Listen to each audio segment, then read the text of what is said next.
Bonjour à tous et bienvenue dans cette partie de la formation. Nous allons parler du moteur de template Twig. Twig est un moteur de template ou bien moteur de gabarit développé en PHP et est inclus par défaut au framework Symfony. Alors cela ne veut pas dire que on ne peut l'utiliser qu'avec Symfony, mais on peut l'utiliser dans nos projets qui n'ont aucun rapport avec Symfony, mais qui sont bien sûr développés en PHP. Et donc, l'intérêt principal de ce moteur de gabarit, c'est de séparer la logique de sa présentation. Il n'est pas rare de voir les codes comme ceci, dans lesquels nous avons la présentation qui, quand on parle de présentation, c'est du HTML, CSS, du JavaScript, ok? Voilà. Donc, il n'est pas rare de voir un code de site internet avec la présentation comme ceci, ok? Qui est composé à la fois de HTML et également de PHP. Alors, cette façon de faire les choses, parfois complique vraiment les choses.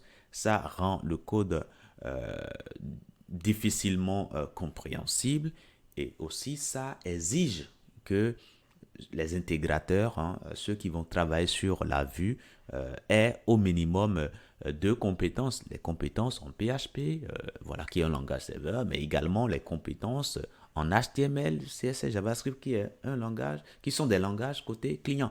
Et donc, cette façon de faire les choses, vraiment, c'est bien que ça fonctionne, mais c'est quelque chose qui est à éviter dès lors qu'on veut avoir un code propre, facilement maintenable. Et donc, c'est à ce problème-là que répond Twig. Désormais, nous aurons un langage dans lequel on va gérer la présentation. Okay? Et dans ce langage, on n'aura plus du tout à y intégrer du PHP. Ce sera un langage autonome. Et au niveau du PHP, maintenant, nous allons y consacrer seulement la logique de notre site. Donc voilà tout l'intérêt de Twig. Twig supporte nativement trois types de syntaxe. Alors, les doubles accolades comme ceci qui nous permet d'afficher une expression. Et puis, accolade avec pourcentage qui permet d'exécuter une action. Ça peut être l'exécution d'une boucle par exemple ou bien d'une fonction par exemple. Et il y a également euh, les accolades et puis dièse qui nous permet de créer des commentaires. Les commentaires, c'est les lignes de code qui ne seront pas interprétées lors de l'exécution de notre page. Donc voilà, en résumé, voilà la syntaxe de Twig.